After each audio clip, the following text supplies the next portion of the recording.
Boa tarde, estamos com mais um ConucCast e hoje com o nosso convidado Rafael Fields. Tudo bom, Rafa? Tudo bem, meninas? Boa tarde. Prazer é todo meu. É sempre bom falar sobre nutrição, bioquímica. Alguns gostam mais, outros menos, mas estamos aqui para falar sobre isso de uma forma descomplicada, tá? Maravilha. Rafa, gente, nutricionista pela Universidade Federal da Bahia, doutorando em bioquímica e biologia molecular na UFBA, ex-coordenador da Certo Saúde, especialista em nutrição clínica e esportiva, palestrante e membro colaborador de ligas acadêmicas e universitárias, possui experiência vasta e técnica em suplementação nutricional, além de atuar em consultório particular.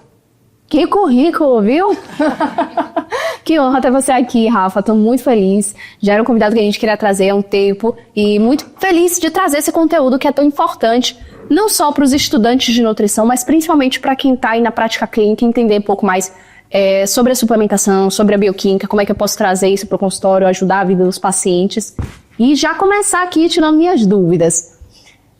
Como é que a gente pode orientar aquela pessoa que está dando início aos treinos na academia, ela está iniciando essa prática de exercícios, de musculação? Como é que esse paciente, a gente pode ajudar esse paciente? Faz sentido a gente suplementar logo no início? Como é que funciona essa prática aí da pessoa que está dando no início aos treinos e à academia? Antes da gente pensar em ajudar, primeiro a gente precisa pensar em se capacitar. Então, até pegando esse gancho onde vocês falaram sobre essa questão do histórico, né, da bioquímica, a bioquímica ela chega para mim de uma forma muito natural, né, por conta do estágio. Acho que de 10 estudantes hoje que estão na nutrição, 7 conhecem a Certo Saúde, SMC, então é um momento onde a gente tem a oportunidade de conhecer mais sobre bioquímica, sobre fisiologia, sobre suplementação principalmente. E eu era uma pessoa que não gostava muito de bioquímica. Eu acho que muitas pessoas que estão assistindo isso também vão se identificar, mas é a nossa base. Nós precisamos entender como é que funciona justamente para a gente ter a capacidade de convencimento. Obviamente que nós não vamos palestrar para aquele paciente cada via mecanicística que aquela substância ela vai causar numa pessoa que está começando a treinar, por exemplo, né? Então, vou responder sua pergunta, mas eu acho válido a gente falar um pouco disso, né? O arcabouço, a base, porque a partir do momento em que você entende... Eu lembro muito bem de uma frase de um professor que ainda dá aula, Tiago Onofre, acho que vocês conhecem, bem conhecido aqui na região, que ele falava para mim, assim, aonde está o pão no ciclo de Krebs? Eu falei assim, que esse cara é louco? Tem a ver isso, né? Obviamente que a intenção dele não era que eu soubesse todas as reações, decorasse naquele momento as reações desse ciclo, né? Mas ele queria que eu entendesse qual o que é que ia afetar o consumo daquele tipo de alimento no meu metabolismo de energia. E como é que eu vou conseguir passar isso para o meu paciente? Porque o paciente ele vai chegar para mim e vai falar assim, mas peraí, existe diferença entre tapioca e mandioca? Sendo que as duas coisas vêm do mesmo alimento. Então, no momento em que você entende carga glicêmica, índice glicêmico, velocidade de absorção, aparecimento de glicose no sangue, você começa a passar isso para ele entender. E não é diferente com a suplementação. Eu sempre gosto, desde a minha coordenação nos estudantes, nos alunos, né, nos estagiários da Certo Saúde, eu sempre falava uma coisa que eu tenho como regra para tudo, principalmente para prática clínica. Suplementação, ele não vai resolver a sua vida. Ele não vai fazer com que sozinho, né? Obviamente. Mas ele é um catalisador. Então ele te proporciona sair do ponto A para o ponto B de uma forma mais eficiente. Ora, eu tenho suplementos que eu gosto de dividir em prateleiras. Então imagina uma prateleira. Na sua prateleira tem 4 níveis. A gente tem aqueles suplementos ou aqueles objetos que a gente gosta mais, que a gente vai colocar onde? Na prateleira de cima. Então, existem os níveis de evidência. Se eu suplementar o whey protein, eu vou ter um estímulo à síntese proteica. O nível dessa evidência é o nível A. Então, é certo, é assertível eu suplementar o whey protein e ter, ou proteínas de forma geral, e ter esse resultado. Ora, se eu suplementar beta-alanina, eu vou ter uma ação tamponante. E isso é documentado pela ciência. Sim. Só que aí você vem para uma prateleira mais de baixo, que é uma evidência mais B.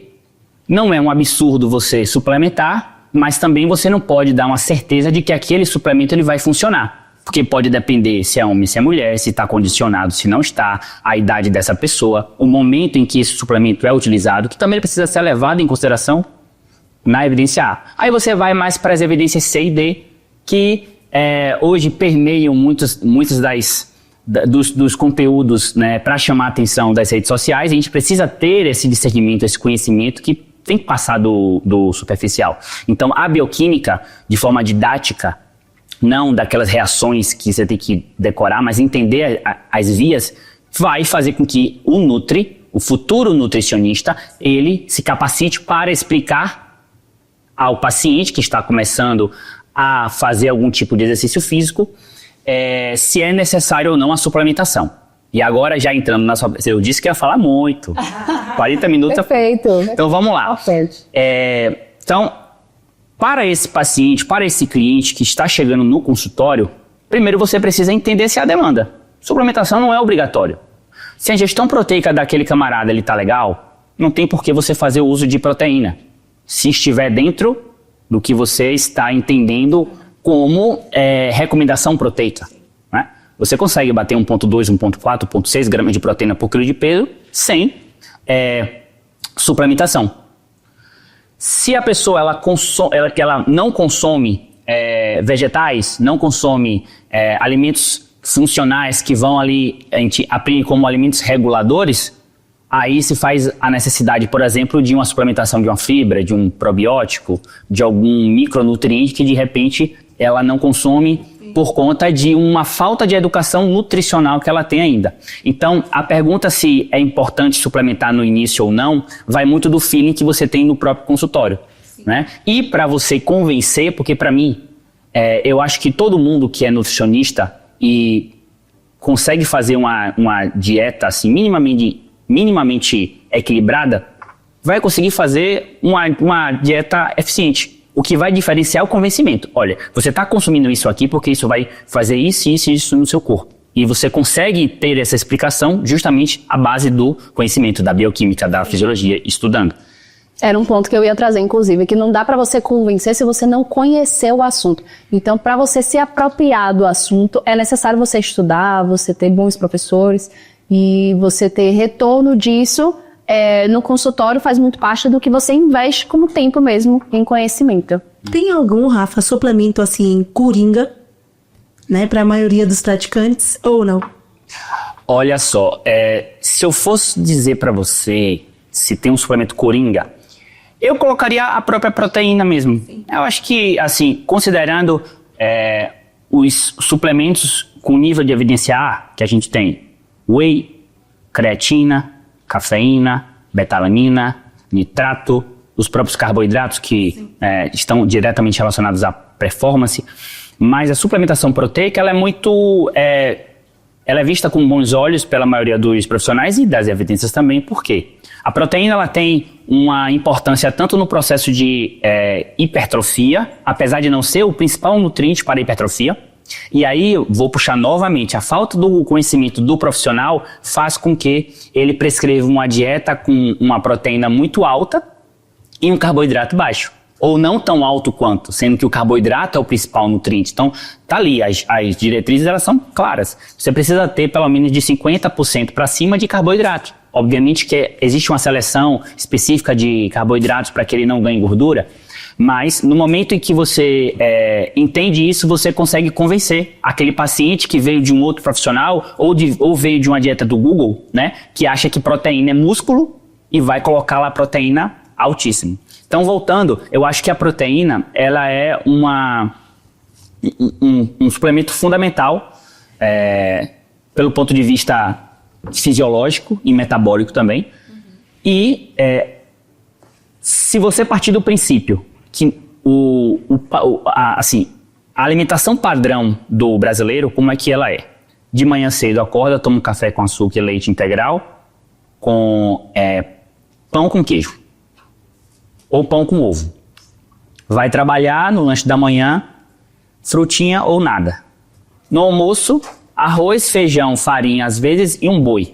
Não é? Porque normalmente é consumo proteico naquele momento e de proteínas gordas. Sim. De tarde, você tem um jejum, que ela não come nada, ou uma fruta também. E de noite, às vezes tem aquela pessoa que está trabalhando num hospital e aí leva um biscoito creme crack, um docinho. É um carboidrato simples, geralmente. Perfeitamente, e proteína nada. E aí de noite você tem o consumo de café, um leite, açúcar.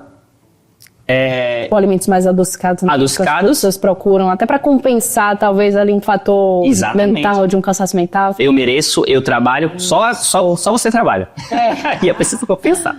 Então, e aí quando você vai analisar o perfil de ingestão proteica daquele paciente, daquele cliente, você percebe que há uma desregulação importante. Pouca proteína de manhã, lanche da manhã nenhuma, almoço um mundo, de tarde, de noite baixa. Não precisa você colocar proteína ao longo do dia, no sentido de todas as refeições, mas você precisa colocar nas principais, pelo menos nas principais refeições, justamente porque isso vai te favorecer um balanço positivo de proteínas no corpo, e isso vai manter massa muscular. Então, se fosse para responder essa pergunta, é a proteína. Então, a proteína serve para o emagrecimento? Fundamental. Aí que vem uma prescrição diferente. Então, se para hipertrofia o carboidrato é o principal nutriente, já muda no emagrecimento. No emagrecimento eu preciso colocar um teor proteico maior, de 1,8, 2, se conseguir até mais que isso, porque ele tem 3 funções. Ele vai te dar saciedade. Se você está saciado, você come menos. Ele vai manter a sua massa muscular. E a proteína, ela aumenta o gasto de energia. E, ora, se ela aumenta o gasto de energia, isso é bom para quem quer emagrecimento, porque você precisa gastar mais calorias e ingerir menos. E isso também justifica o porquê que não é bom você botar muita proteína em quem quer hipertrofia. Porque quem quer hipertrofia não pode gastar muita caloria. E a proteína faz com que seu corpo gaste muita caloria. Você tem que juntar energia para anabolizar, para construir. Então é por isso que a gente coloca a proteína tanto para hipertrofia quanto para o emagrecimento, mas via de regra não é obrigatório. Tem pessoas que conseguem de fato fazer uma conduta tanto para hipertrofia quanto para emagrecimento sem whey protein, sem nenhum tipo de proteína em pó, né? Vamos dizer assim. Mas esse seria o coringa. Esse, né? Obrigada. Bom, a minha dúvida principal é a gente conseguir entender como é que a gente pode aplicar essa bioquímica, sendo bem honesta, Rafa, porque o que eu percebo hoje é que existe realmente uma necessidade das pessoas entenderem mais sobre bioquímica. Mas como é que aquele profissional ele pode aplicar? Tem alguma dica que você pode dar para esse profissional entender mais como ele tem aplicabilidade ali na prática clínica daquele conteúdo que me parece às vezes que as pessoas acham que é muito diferente da realidade, que é como se a bioquímica fosse algo distante da prática, sabe? Sim. Então, qual a dica que você pode dar ou alguma orientação para esse nutri ou estudante que está se formando, que ainda não entende muito bem? Pronto. Para quem não tem o domínio ou para quem não tem o costume de ler artigo científico, eu indico primeiramente a pessoa ela começar a desenvolver esse interesse de forma muito leve, lendo aqueles artigos que são os guidelines, que são as diretrizes, que são os consensos, né? Então, fazendo um breve resumo aqui, a ciência ela é formada de artigos, né, científicos, de achados, e à medida que aquele achado, olha, eu suplemento a substância A e tenho o efeito B, e outras pessoas no mundo todo fazem a mesma coisa e encontram o mesmo resultado, eu começo a ter um consenso, concorda? Então, se 10 grupos de pesquisa encontram o mesmo resultado, um resultado semelhante, é porque aquilo começa a ser uma verdade absoluta. Então, o que eu indico é ler estudos, começar a ler artigos, pelo menos um por semana, ou um a cada 15 dias, que estão voltados a não da onde aquela substância surgiu, mas para que serve. Porque nesses artigos você começa a enxergar um pouco da aplicabilidade. Sim. Participar também de congressos como o próprio CONUC é uma ótima porta de entrada para você entender esse tipo de aplicabilidade. Porque muitas vezes o Nutri ele se baseia tanto na teoria, né, e acaba indo para a prática e não tem a segurança daquilo. Nutrição é tentativa e erro. A verdade é essa, né? O que é bom para você, de repente não é bom para você, e vice-versa. Então, você vai errar. Você vai aplicar alguma coisa e não vai ter aquele efeito e tudo bem, né? O fato de você não achar um resultado naquele seu paciente é um resultado. Você descobriu mais uma forma de como não se fazer. Então, muitas vezes, isso faz parte do processo da formação do nutricionista formado. Eu aprendo, você também aprende todos os dias com todo paciente. E aplicar, você tem que aplicar baseado na evidência. Então, no momento em que você consegue pegar os consensos, você consegue entender de fato o que de fato vai funcionar naquele paciente. E aí, você se torna uma pessoa diferenciada, um profissional diferenciado, com um conhecimento um pouco mais aprofundado quando comparado a alguns profissionais que se resumem a só ficar fazendo dancinha no Instagram, apontando o que aqui serve e o que não serve, né? Sendo bem sincero. Sim. Então, no momento em que você entende a diferença entre um lipedema e uma obesidade, você consegue mostrar para aquele paciente e fazer assim, olha, a obesidade você vai conseguir ter um resultado muito mais rápido com dieta e treino quando comparado ao lipedema. Por quê? Porque os aspectos fisiológicos desses dois quadros são bem diferentes. Quem tem lipedema não necessariamente tem obesidade, e quem tem obesidade não necessariamente tem lipedema. Ah, como é que eu sei isso? Vou dar para vocês agora uma dica rápida e fácil. Você vai ver, presta atenção, todo mundo gravando, as 55 pessoas que estão aqui nessa sala, podem pegar o celular, beleza. Bom, primeiro, lipedema, ele vai ter um acúmulo principal nas regiões dos membros inferiores. Acometem principalmente mulheres, mas em alguns casos raros, homens também. Não tem cura? Então, se você vira qualquer post, qualquer pessoa falando que tem cura, isso é uma mentira. Não sou eu que estou dizendo, é a ciência. Quando você pega uma paciente que tem um acúmulo de gordura simétrico na região dos membros inferiores e os pés ou as mãos, caso esse lipedema seja nos membros superiores, não está inchado, é um lipedema. Porque a obesidade vai pegar toda a porção dos membros inferiores, coxa, panturrilha e pés também. O lipedema ele não faz isso. Ele não tem como característica fazer isso. Então, outro ponto também importante, dor à palpação. A mulher que tem lipedema, quando a depender do grau, exatamente, sente dor, tem algumas manchas.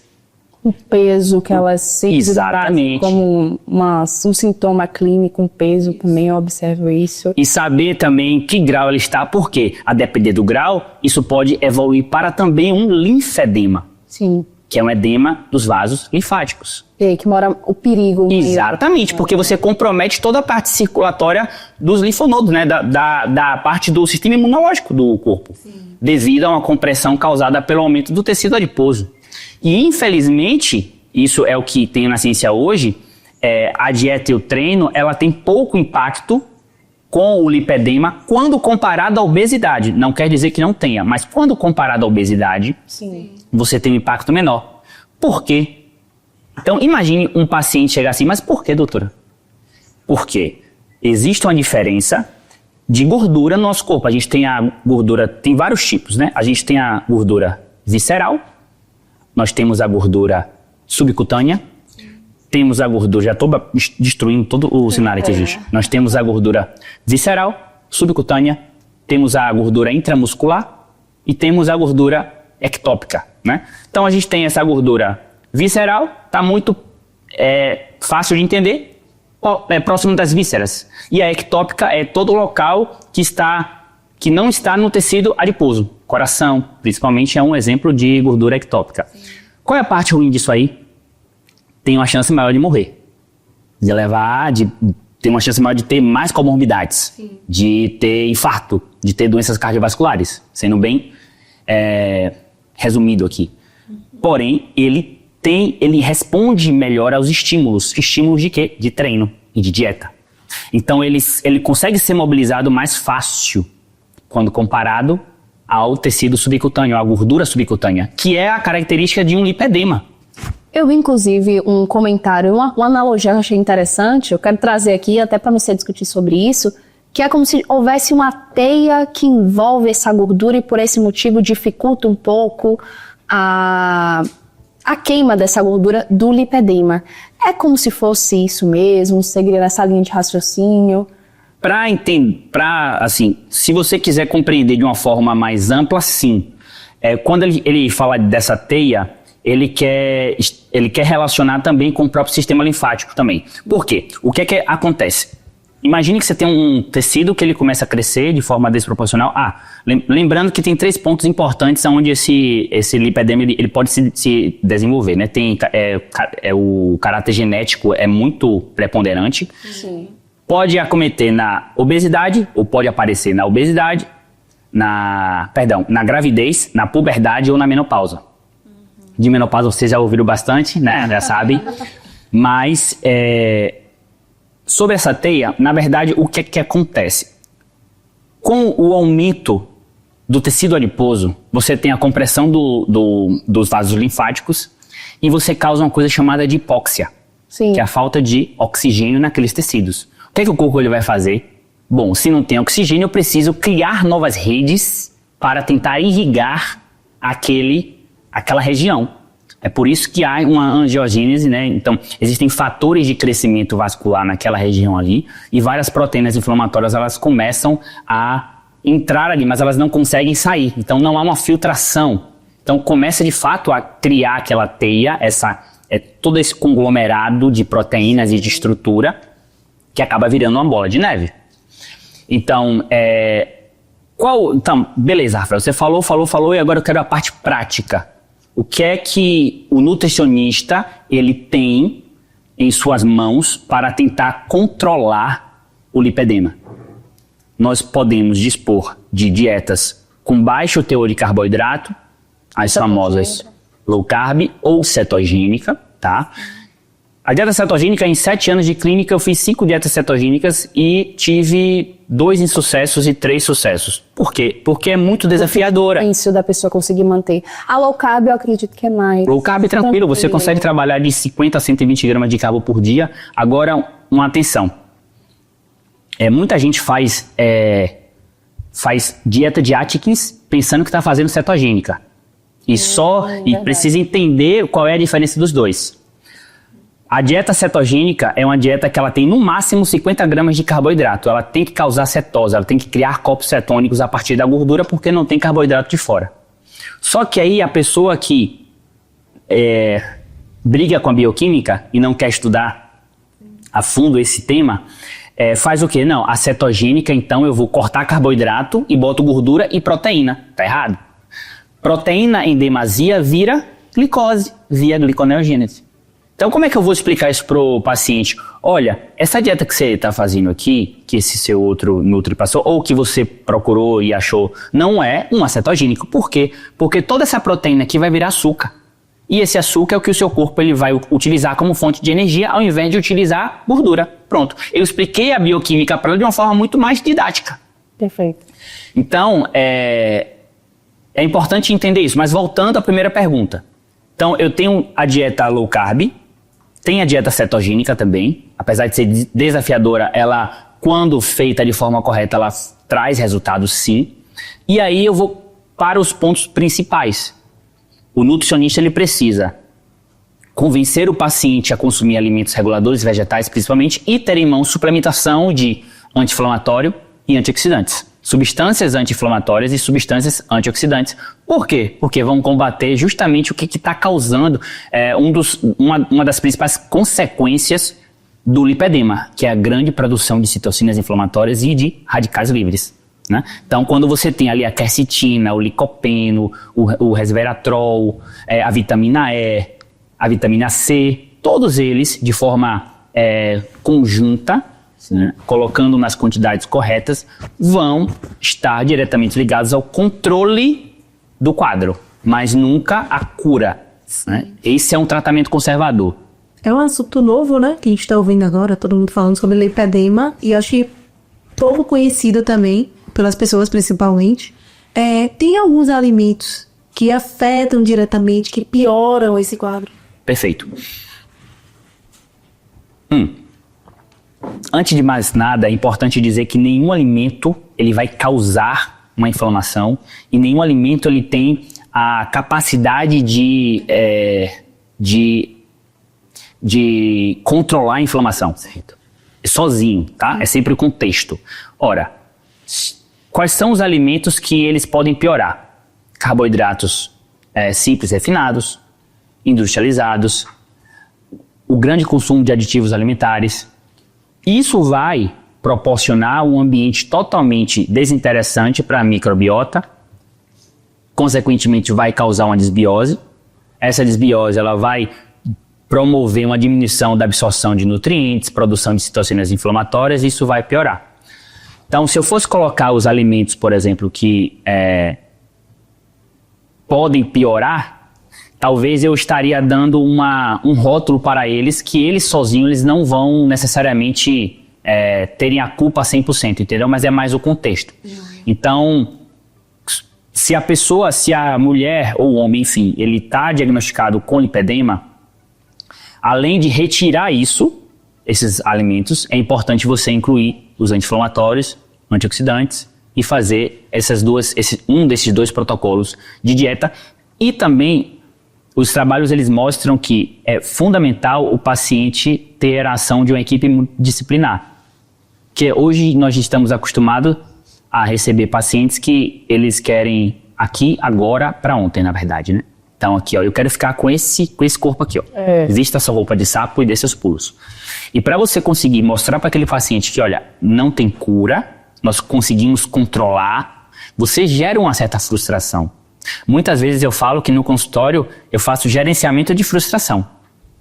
Quando você consegue predizer o que vai acontecer com aquele paciente, você consegue controlar as emoções dele de forma a médio e longo prazo. Nós não somos psicólogos, terapeutas e tem pessoas capacitadas para tal. Assim como nós não somos personagens, educadores físicos, mas nós precisamos flutuar sobre esses assuntos. Sim. Nós precisamos não indicar o que tipo de treino ele vai fazer, não indicar qual tipo de exercício em casa terapêutico que ele vai fazer. Mas é importante a gente ter essa visão de águia, né? Ter essa visão de águia para que a gente consiga entender e indicar aquele paciente para uma terapia, para ele entender, olha só, você não vai ter uma reversão desse quadro de forma importante em 1, 2, 3 meses, mas a gente vai conseguir controlar.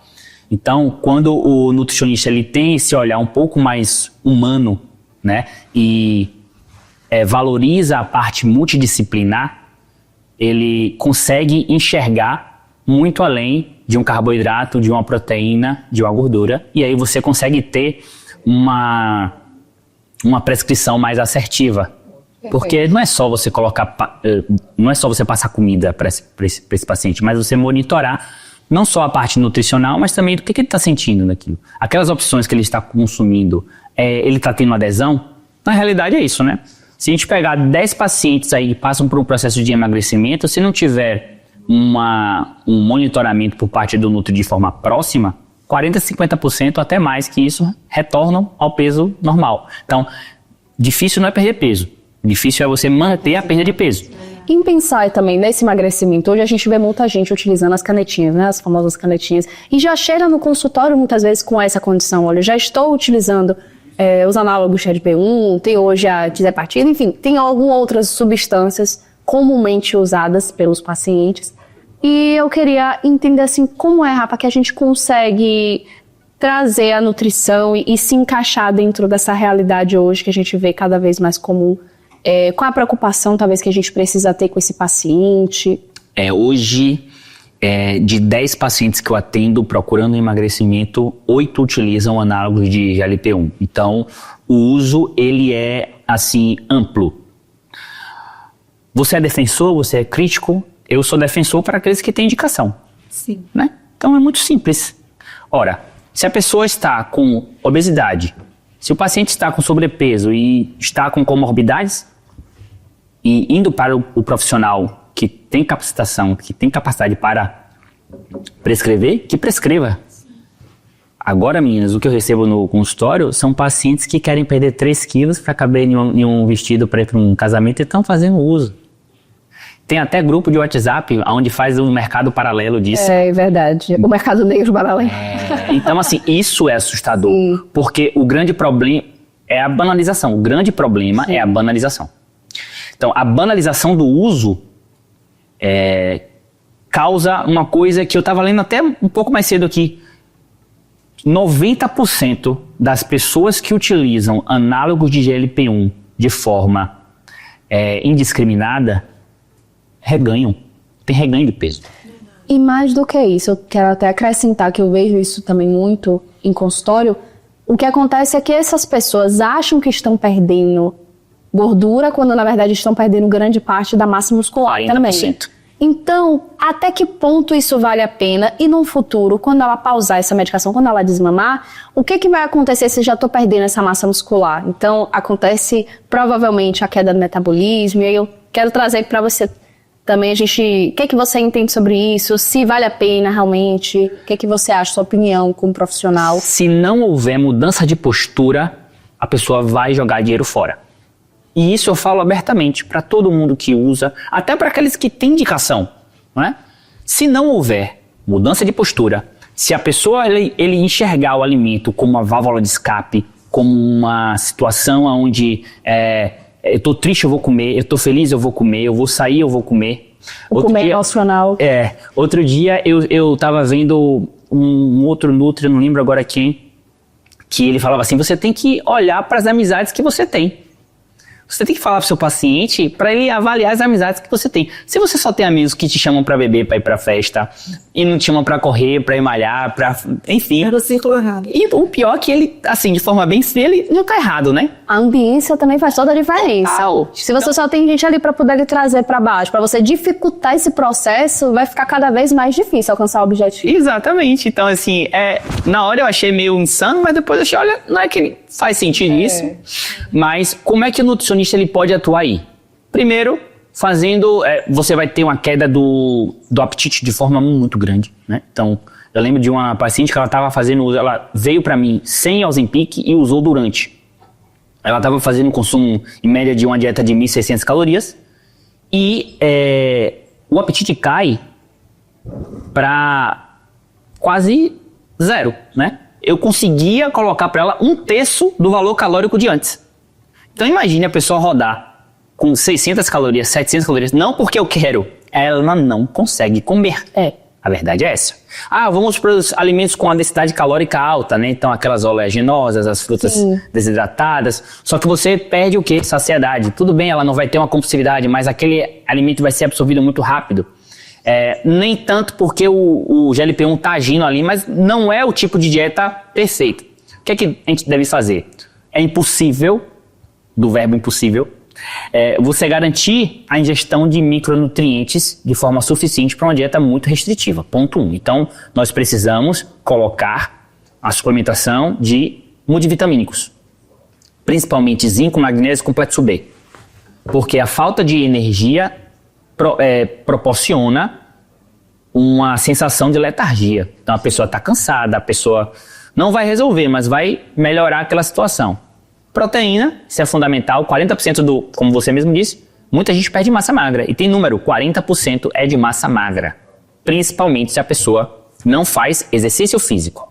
Encorajar que o paciente ele faça exercício físico é fundamental. Qual tipo? De preferência, musculação. Nós não dominamos isso, eu não estou falando sobre passar treino, se é muito volume, se é pouca carga, se é muita carga, mas os trabalhos mostram que quando você estressa seu músculo, ele sente a necessidade de manter aquilo que ele está sustentando aquele peso. Logo, a musculação é importante. Só que a pessoa não vai nem conseguir fazer direito porque não tem energia. Então, você percebe que é uma bola de neve? Um ciclo que acaba prejudicando no final das contas. Assim, minha opinião, eu acho bacana para o paciente que está com obesidade num grau mais avançado, é um start positivo, né? Quando ele tem um acompanhamento médico para isso, quando ele está fazendo da forma correta. Mas, como você falou, se a gente não fizer com reeducação alimentar, vai ganhar de forma pior esse peso, porque ele só vai ganhar gordura. Então, ele vai ganhar de forma... ele vai piorar ali a distribuição dele de percentual de gordura, percentual de massa magra, e ele vai piorar ali essa distribuição que ele tem no organismo. Então, só vai prejudicar ele a longo prazo. E aí ele vai se frustrar e vai acabar ganhando mais peso do que tinha antes, né? E é uma bola de neve. Então, como convencer? Você não vai conseguir convencer sozinho, porque não é nem do nosso know-how, né? É mais... Tem algum suplemento, Rafa, que a gente consiga utilizar nesses casos, que é mais indicado para o paciente que já está fazendo utilização? Algo que seja mais preconizado para esse público? Bom, falando de suplementos, temos diversos. Eu vou falar alguns que utilizam de forma correta e outros que utilizam de forma não tão correta assim. Vamos lá. Já falei sobre as proteínas em pó, que são importantes, né? São cômodas, fáceis, doces, né? E muita gente realmente tem essa necessidade do doce. Então, eu acho que é importante isso. A creatina é fundamental para esses pacientes, não engorda, não causa retenção, desde que você faça um exercício físico interessante.